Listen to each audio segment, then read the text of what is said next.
Hello everyone. Today we will discuss about the first chapter France Revolution. इसके first part में हमने जो है नेपोलियन बोनापार्ट ने कैसे जो है नेपोलियन की कमांड अपने हाथ में ले ली। इसके बाद हमारा जो नेक्स्ट टॉपिक रहेगा वहाँ तक हमने वो डिस्कस कर लिया था। नेक्स्ट हमारा जो टॉपिक है इसका did women have a revolution. अब ये जो रेवोल्यूशन हुआ फ्रांस रेवोल्यूशन, इसमें वुमेन्स का क्या रोल रहा? क्या औरतों ने भी रेवोल्यूशन किया? क्या उनके लिए भी इसमें कुछ किया गया? हालांकि महिलाएं जो हैं वो शुरू से ही फ्रांसीसी समाज में महत्वपूर्ण परिवर्तन लाने में शामिल थी। स्टार्टिंग से ही फ्रांस रेवोल्यूशन की जो पहली घटना हमने पढ़ी थी 14 जुलाई वाली, जिसमें बास्तिल की जेल को नष्ट कर दिया गया था, उसमें भी महिलाओं ने बढ़ चढ़कर हिस्सा लिया था। लेकिन अभी भी इन महिलाओं को जो है वो पॉलिटिकल राइट्स नहीं मिल रहे थे। ठीक है, राजनीतिक अधिकार इनको नहीं मिले थे। दैट इज़ वाई इनका जो है क्रांति के जो रिज़ल्ट आए थे, यानी वहाँ पर जो एक कॉन्स्टिट्यूशन पॉलिटिकल इंस्टेबिलिटी जो बनी हुई थी, बार बार कॉन्स्टिट्यूशन को चेंज किया जा रहा था। ठीक है, तो उसका जो है उसमें किसी भी तरह के राइट जो है वो औरतों को नहीं दिए गए, महिलाओं को नहीं दिए गए। They worked as mistress as laundries, soft floors, fruits, vegetable at the market, or were employed as domestic servants in the house of prosperous people.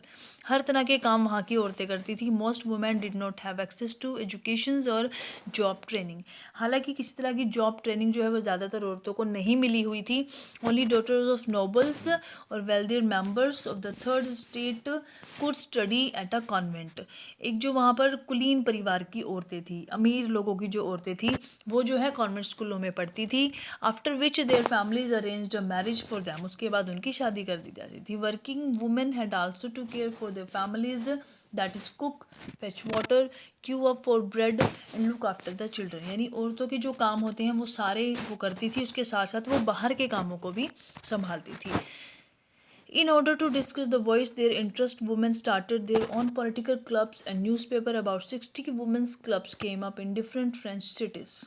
ठीक है, अलग अलग सिटीज़ में, शहरों में फ्रांस के जो है 60 से ज़्यादा क्लब जो हैं औरतों के वो चल रहे थे। The society of revolutionary and Republic women were the most famous of them. ये दो जो क्लब हैं, सोसाइटी ऑफ रेवोल्यूशनरी यानी क्रांतिकारियों का समाज, और रिपब्लिक वुमेन, ठीक है, गणतांत्रिक औरतें, ये जो है मेन इसमें से दो ग्रुप थे जो है क्लब जो है वो औरतों के चल रहे थे। तो इनकी मेन डिमांड क्या थी? अब वुमेन्स जो है वो क्या चाहती थी, किस लिए वो क्रांति करना चाहती थी? तो main demand of women was that enjoy the same political right as man, कि जो पॉलिटिकल राइट, जो वोटिंग का अधिकार पुरुषों को मिला हुआ है वो औरतों को भी मिले। Women were disappointed that the constitution of 1791 reduce them to passive citizen. यानी 1791 में जो सबसे पहला संविधान फ्रांस का बना, उसमें जो है औरतों को पैसिव सिटीजन बना दिया गया, यानी उनको वोटिंग का अधिकार जो है वो नहीं दिया गया। They demanded the right to vote, to be elected to the assembly and to hold political office. वो भी जो है पॉलिटिकल में, राजनीतिक समाज में जो है हिस्सा लेना चाहती थी। Only then they felt would their interest be represented in the new government. इसीलिए वो नई गवर्नमेंट में अपना हिस्सा चाहती थी, प्रतिनिधित्व चाहती थी। In the early year the revolutionary government did introduce laws that help improve the lives of women. Together with the certain of state schools, schooling was made compulsory for all girls. ठीक है, वो चाहती थी कि शिक्षा का अधिकार जो है वो सबको मिले। तो क्या ऐसा हुआ? अगर इसके हम जो है एक कंक्लूज़न को पढ़े, क्या ऐसा हुआ कि औरतों को भी कोई अधिकार इसमें मिले? तो मताधिकार और समान वेतन की अगर हम बात करें तो उसमें जो है उसके लिए आंदोलन जो है वो सदियों तक, यानी आज तक भी अगर हम बात करें 20वीं शताब्दी तक भी फ्रांस में ये आंदोलन चलते रहे। औरतों को उनके अधिकार जो है पूरी तरह से आज भी नहीं मिले हैं। ठीक है, तो 1946 में 1946 में जो है फ्रांस की महिलाओं को पॉलिटिकल राइट कुछ दिए गए थे, मताधिकार दिए गए थे, वोट डालने का अधिकार दिया गया था। इतने लंबे संघर्ष के बाद यानी 1799 से लेकर और 1946 1946 तक का समय लगा औरतों को ये राइट्स मिलने के लिए। नेक्स्ट जो है द अबॉलिशन ऑफ स्लेवरी, दास प्रथा का अंत। तो उस समाज में जो है, अगर हम पुराने फ्रांस की बात करें, दास प्रथा वहाँ पर बहुत ज़्यादा फेमस थी। ठीक है। फ्रांसीसी उपनिवेश यानी जो कॉलोनीज थी इनकी, उनमें दास प्रथा, स्लेवरी सिस्टम जो था, इनका उन्मूलन जैकोबिन शासन के क्रांतिकारी सामाजिक सुधारों में से एक था। यानी जो जैकोबिन क्लब के लोग थे, उन्होंने जो है इसका पूरी तरह से एबॉलिशन तो नहीं किया, लेकिन इसके लिए बहुत हद तक आवाज़ जो है वो उठाई गई। The colonies in the Caribbean, Martinique, Guadeloupe and San Domingo, जहाँ पर कि तंबाकू की, नील की, चीनी की, कॉफ़ी की, इन सारी वस्तुओं की जो है खेती होती थी, और उनके साथ जो है बिल्कुल दासों जैसा व्यवहार, यानी कि जानवरों जैसा व्यवहार उनके साथ किया जाता था। ठीक है। यूरोप, अफ्रीका एंड अमेरिका, यहाँ की जो कॉलोनी थी, यहाँ पर भी स्लेवरी सिस्टम बहुत ज़्यादा फेमस था। The slave trade began in the 17th century, 17वीं शताब्दी में जो स्लेव ट्रेड है यानी दासों का व्यापार जो है वो शुरू हो गया था। दासों को जो है खरीदा जाता था, बेचा जाता था, तो उसको हम कहते हैं स्लेवरी सिस्टम। ठीक है। ज़बरदस्ती उनको जो है खरीद कर एक देश से दूसरे देश में काम करवाने के लिए ले जाया जाता था। दासों को जो है हथकड़ियाँ डालकर, उनको जो है हथकड़ियाँ डालकर एक कैदियों की तरह अटलांटिक महासागर के पार कैरेबियाई देशों तक 3 माह की लंबी समुद्री यात्रा के लिए जहाज़ों में जानवरों की तरह उनको ठूस दिया जाता था। वहाँ जो है बगान मालिक, बड़े बड़े बगान मालिकों को उन्हें बेच दिया जाता था। Throughout the 18th century there was little criticism of slavery in France. The national assembly held long debates about whether the rights of man should be extended to all French subjects, including those in the colonies, but it did not pass any laws, fearing oppositions from businessmen who become dependent on the slave trade. अब आवाज़ तो वहाँ उठी, France में भी आवाज़ उठी, America में भी, दक्षिण अफ्रीका में भी, to abolish the slavery system, कि जो दास प्रथा है इसको बंद किया जाए, इसको हटाया जाए, इसके लिए कानून बनाया जाए। लेकिन इसको होते होते जो है बहुत लंबा समय लगा, क्योंकि किसी भी प्रथा को, क्योंकि इसमें जितना सारा बेनिफिट अमीर लोगों को मिलता था, ठीक है, उन्हें बहुत कम दामों में जो है नौकर मिल जाते थे काम करने के लिए। बड़े बड़े जो बिजनेसमैन थे, जो बगान मालिक थे, खेतों के मालिक थे, उन्हें अपने जो है खेतों में, बगानों में काम करने के लिए, घरों में काम करने के लिए जो नौकर हैं, दास हैं, वो इतनी कम कीमत पर मिल रहे थे, वो क्यों इस प्रथा को ख़त्म होने देते। It was finally the convention which is 1794 legislatures to free all slaves in the French overseas position. 1794 ईस्वी में जो लेजिस्लेटिव काउंसिल है, उन्होंने एक कानून बनाया और पूरी तरह से स्लेवरी सिस्टम को ख़त्म करने की कोशिश की।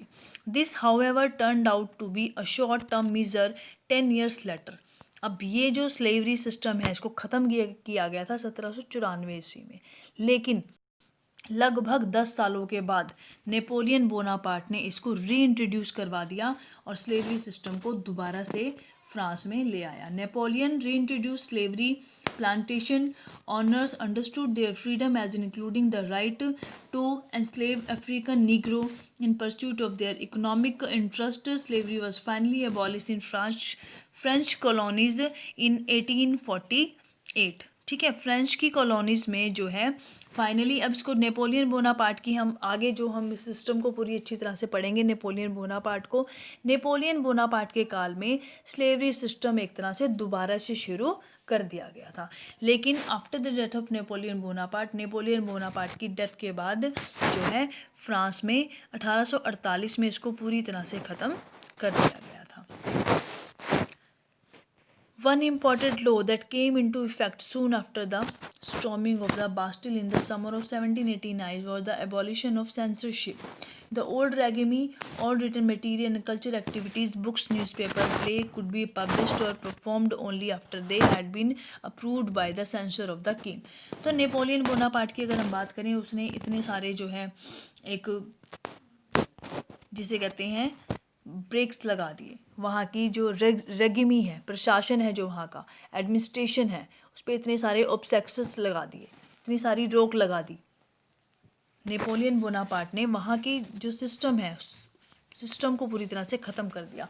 जो उन लोगों ने क्रांति के जरिए वहाँ संवैधानिक राजतंत्र को ख़त्म करने की कोशिश की, संविधान बनाने की कोशिश की, वहाँ लोकतंत्र को लाने की इतनी कोशिश की, उसको नेपोलियन बोनापार्ट ने पूरी तरह से अपने अंडर कर लिया। सो कंक्लूज़न, इसका जो है संघर्ष का इसका अंत कैसे हुआ। ठीक है। इसका अंतिम दौर अगर हम पढ़ें, इन 1804 में Napoleon Bonaparte crowned himself Emperor of France. He set out to conquer neighboring European countries, dispossessing dynasties and creating kingdoms where he placed members of his family. Napoleon saw his role as a modernizer of Europe. He introduced many laws such as the protection of private property and a uniform system of weight and measure provided by the decimal system. Initially, many saw Napoleon as a liberator who would bring freedom for the people, but soon the Napoleon armies came to be viewed everywhere as an invading force. यानी Napoleon Bonaparte को देखा जा रहा था कि कैसे वो लोगों के लिए नियम बनाएगा, लोकतांत्रिक प्रणाली लेकर आएगा, लेकिन उसने ऐसा कुछ नहीं किया. उसने जो है अपने आप को 1804 में नेपोलियन बोनापार्ट ने खुद को जो है वहाँ का सम्राट घोषित कर दिया ज़बरदस्ती. और नेपोलियन खुद को यूरोप के आधुनिकीकरण का अग्रदूत मानता था कि यूरोप में जितना भी मॉडर्निज्म आएगा, आधुनिकीकरण आएगा, वो उसकी वजह से आएगा. ठीक है, उसने बहुत सारे नियम बनाए, कानून बनाए. उसने निजी संपत्ति की सुरक्षा के कानून बनाए. दशमलव पद्धति पर आधारित जो है उसने नाप तोल की शासन प्रणाली चलाई. तो जल्दी ही उसकी सेनाओं को लोग हमलावर मानने लगे, यानी जो लोग उसे मसीहा समझ रहे थे कि ये हमारे लिए कुछ करेगा, फ्रांस के लिए कुछ करेगा, उन लोगों को जल्दी ही पता चला कि जो उसकी सेनाएं हैं वो सिर्फ और सिर्फ तबाही मचाती हैं. ठीक है, तो जल्दी ही उसकी सेनाओं को जो है वो हार का सामना भी करना पड़ा. आखिरकार 1815 में वटलू में उसकी हार हुई और यूरोप के बाकी हिस्सों में भी मुक्ति और आधुनिक कानूनों को फैलाने वाले क्रांतिकारी उपायों का असर उसकी मृत्यु के काफ़ी समय बाद सामने आया. तो इस तरह हम देखते हैं कि इसका जो फ्रेंच रेवोल्यूशन है, इसका जो एंड है वो कैसे हुआ. ठीक है, he was finally defeated at Waterloo in 1815. Many of his measures that carried the revolutions ideas of liberty and modern laws to other parts of Europe had an impact on people long after Napoleon had left. The ideas of liberty and democratic rights were the most important legacy of France's revolution. These separate from France to the rest of Europe during the 19th century. अब ये जितने भी ideas हैं, आज़ादी के जितने भी तरीके, लोकतंत्र को लाने के जितने भी तरीके फ्रांस में अपनाए गए, वो बहुत फेमस हुए. पूरे यूरोप में जो है इनका उदाहरण देखने को मिलता है. इससे जो है where federal system were abolished, जिससे सामंती व्यवस्था पूरी तरह से ख़त्म हुई. Colonist people rework the idea of freedom from bondage into the movement to create a sovereign nation state. तो जितने भी कॉलोनियल पीपल थे, उपनिवेशों के जो लोग थे, जैसे कि अगर हम अपने भारत की बात करें, यहाँ हमारे भारत में भी राजा राम मोहन राय, टीपू सुल्तान जैसे विद्वान, जिनको फ्रांस रेवोल्यूशन जिन्होंने आइडिया लिया और आज़ादी के लिए हमारे देश में भी आवाज़ उठाई. ऐसे ही हमारे भारत की तरह ही और उपनिवेशों में भी और कॉलोनीज़ में भी जो है लोगों ने फ्रांस की क्रांति से आइडिया लिया और इसको अपने जो है प्रैक्टिकल में लाने की कोशिश की गई. तो इस तरह हम देखते हैं कि जो फ्रांस रेवोल्यूशन है वो बहुत ही फेमस हुआ इतिहास में, और वहाँ से लोगों ने इस एग्ज़ाम्पल को लेकर पूरे यूरोप में, इवन अगर हम बात करें अपने भारत की, तो यहाँ हमारे जो फ्रीडम फाइटर्स हैं, जो स्ट्रगल्स हैं, जो रेवोल्यूशनरी पीपल हैं, जो क्रांतिकारी लोग हैं, उन्होंने भी वहाँ की क्रांति से बहुत फ़ायदा उठाया.